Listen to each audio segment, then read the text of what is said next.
March 11 దేవుని వాగ్దానం.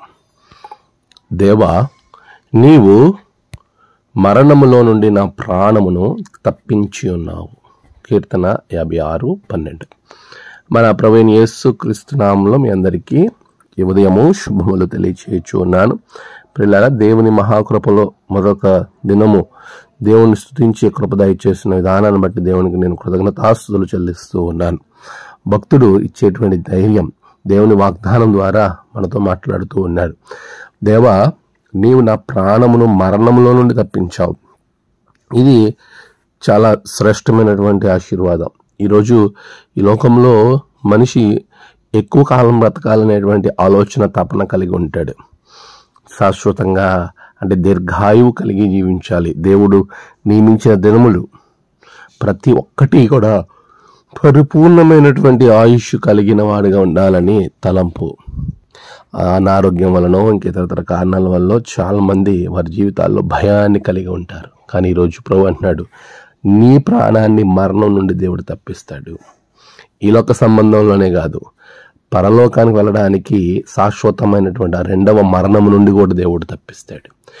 దాని నుండి తప్పించబడి ప్రభు రాజ్యంలో చేరాలి, దేవునిలో ఉండాలి, అలాంటి గొప్ప ఆశీర్వాదము ప్రభు మీకు అనుగ్రహించాలనంటే మనము రెండవసారి జన్మించాలి. ఒకటే ఒక నియమాన్ని ప్రభు జ్ఞాపకం చేస్తున్నాడు. నువ్వు తల్లి గర్భంలో పుట్టిన తర్వాత తిరిగి మరలా నీలో నువ్వు పుట్టగలిగితే, నీవు తిరిగి మరలా దేవునిలో పుట్టగలిగితే, నీవు అలా 2 జన్మలు కలిగి జీవించగలిగితే నీకు ఒకటే మరణం, అది శారీరకమైనటువంటి మరణం. ఆత్మీయ మరణాన్ని దేవుడు నీకు ఇవ్వడు. దేవుని సన్నిధిలో మనం ఆ మరణం నుండి తప్పించబడతాం.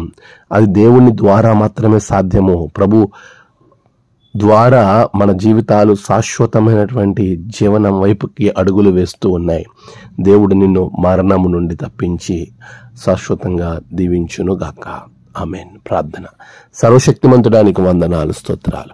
గడిచిన కాలం తోడుగా ఉండి ప్రభువా, ఈ నూతనమైనటువంటి దినం నువ్వు ఇచ్చిన ఈ వాగ్దానాన్ని బట్టి నీకు వందనాలు. నీ బిడ్డలను దీవించండి, ఆశీర్వదించండి. నేడు జన్మదినము, వివాహ దినము, ఆయా విశేష దినములు జరుపుకున్న బిడ్డలను బహుగా దీవించండి. తమ ప్రియులను కోల్పోయి ఆదరణ కొరకు తండ్రి ఎదురు చూస్తున్న బిడ్డలకు ఆదరణ దయచేయండి. ఈ దినం ప్రయాణమందు వారి తలపెట్ట కార్యములు యందు, బిడ్డలు రాస్తున్న పరీక్షల యందు అన్నిటిలో నువ్వు తోడుగా ఉండండి, సహాయపు చేయండి. ఈ దినమంతా నీవే తోడే నడిపించి బలపరిచి ఆశీర్వదించమని యేసు నామమున ప్రార్థించి వేడుకొనుచున్నాం తండ్రి. ఆమేన్. తండ్రి, కుమార, పరిశుద్ధాత్మ త్రియేక దేవుని గొప్ప ఆదరణ, దీవెన, తోడు మీకు నిరంతరం తోడుగా ఉండి నడిపించి ఆశీర్వదించును గాక. ఆమేన్.